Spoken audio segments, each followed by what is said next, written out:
هو كل حاجة بتحصل لسبب ولا أنا حظي وحش؟ لازم تبقى عارف إن في سبب لكل حاجة بتحصل لك. ما تستسلمش وتحس بالأسف على نفسك، فعليك إنك تحول المحنة والأزمة إلى منحة ورسالة. يمكن إنك ما تبقاش عارف إيه السبب اللي حصل لك النهاردة، لكن هتعرف في المستقبل ليه حصل كده. لو بصيت ورا على الحاجات اللي حصلت في حياتك قبل كده هتلاقي دايما درس كان لازم تتعلمه. لما بتحصل لك أشياء سيئة وصعبة بناخدها بشكل سلبي وتقنع نفسك إن ده حصل لك عشان حظك وحش، بدل لما تستنى وتعرف هتتعلم من اللي حصل إيه وإيه اللي هيحصل بعد كده. كتير من الناس بتخاف من الفشل وبيقضوا معظم حياتهم بيهربوا من الفشل، بس في الواقع إنك مستحيل تتعلم من النجاح. فأنت ما تقدرش تحسن ولا تطور من نفسك بإنك تاخد الطريق السهل اللي مفيهوش أي عقبات أو فشل أو صعوبات.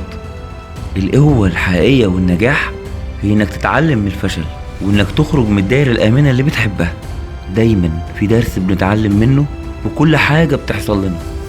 كل شيء بيحصل لنا سواء وحش أو حلو إحنا مستعدين ليه. ما تقولش الحاجات دي حصلت لي في وقت سيء أو صعب وأنا مش مستعد. كل حاجة بتحصل لك في الوقت اللي أنت مستعد له. بص وراك وافتكر كم تحدي صعب واجهته في حياتك وعرفت تتغلب عليه وما كنتش متوقع إنه هيعدي. يمكن تحس دلوقتي إن مفيش أمل وإن الطريق ضلمة وصعب وإن مفيش نور في آخر الطريق، بس لازم تعرف إنك جاهز للمواجهة وإن التحدي ده أنت محتاجه عشان تحسن من قدراتك عشان تكون إنسان أفضل. بعض الناس بتتعرض لظروف صعبة، زي واحد سافر لدولة تانية عشان يقابل اللي بيحبه واكتشف إنه خدع وسابه وسبب له جرح كبير في الوقت ده، لكن بعد كده بيلاقي شغل يغير حياته ويلاقي حد تاني يحبه ويهتم بيه أكتر من الشخص اللي جه عشانه. واحد بيترفد من الشركة اللي شغال فيها وبيحس بخيبة أمل وفشل وإنه مش هيعرف يدفع الديون اللي عليه، ويلاقي بعد كده شغل تاني في شركة أحسن بمرتب أكبر بكتير من الشركة اللي فاتت، ويعرف بعد كده إن اللي حصل ده كان خير ليه. أو يحصل لك حادثة عربية بسيطة وتروح تصلحها وتكتشف إن العامل كان في أشد الحاجة للفلوس عشان يعالج حد من أفراد أسرته، وإنت اللي ربنا بعتك ليه عشان تعرف إن كل شيء بيحصل لسبب. لما مريت بمرض خطير وكنت في طريق الحلمي اللي حاربت عشانه، حسيت بألم نفسي رهيب عشان مش هقدر أكمل مشواري وحلمي في لعبة التنس، وإن المرض ده ضيع كل حاجة. وسألت نفسي ليه حصل لي كده.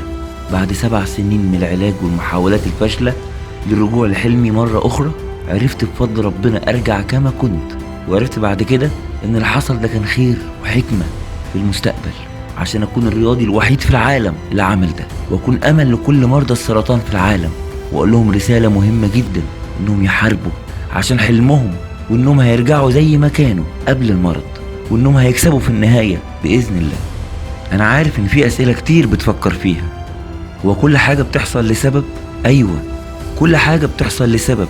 ممكن ما تعرفوش دلوقتي، بس انت في الحياة دي لمهمة لازم تعملها. هو الناس بتدخل حياتنا لسبب. بعض الناس هتدخل حياتك عشان تضيف لك شيء كبير ومهم وهيدوك السعادة والأمل، وبعض الناس هتدخل حياتك عشان تدمر لك اللي انت حققته ويسببوا لك جرح كبير.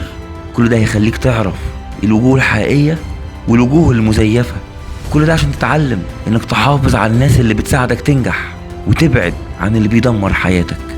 لازم تبقى عارف ان مش كل حاجة تحت سيطرتك، وانت ما تقدرش تتحكم في كل حاجة بتحصل لك في الحياة، بس تقدر تتحكم ازاي تتعامل معاها. في مثل قديم بيقول ان الحياة هي ازاي تتعامل معاها، فلازم يكون عندك مرونة في التعامل مع الحياة. لما تغير رد فعلك في كل المحن اللي بتمر بيها وتشوفها على انها تحدي جديد محتاج تعديه، هتلاقي الحياة بتتغير بشكل كبير من حواليك. ايوه، هيبقى في ايام صعبة ومؤلمة وهتخليك مش عايز تخرج من اوضتك. خد موقف المقاتل في الحياة وروح لحلمك وحققه. كل شيء بيحصل لك عشان يجهزك لمستقبل احسن بكتير من اللي انت متوقعه. فانت مش هتقدر تستمتع بالنجاح والسعادة من غير لما تمر بالفشل والحزن. لما تتغلب على الشعور بالألم حتى لو بشكل بطيء، هتلاقي الحاجات بتحصل لك احسن بكتير من اللي انت متوقعه. بتحصل معظم الحاجات لسبب ما، وممكن ياخد الموضوع سنين عشان نعرف السبب، لكن دايما ده بيكون الأحسن.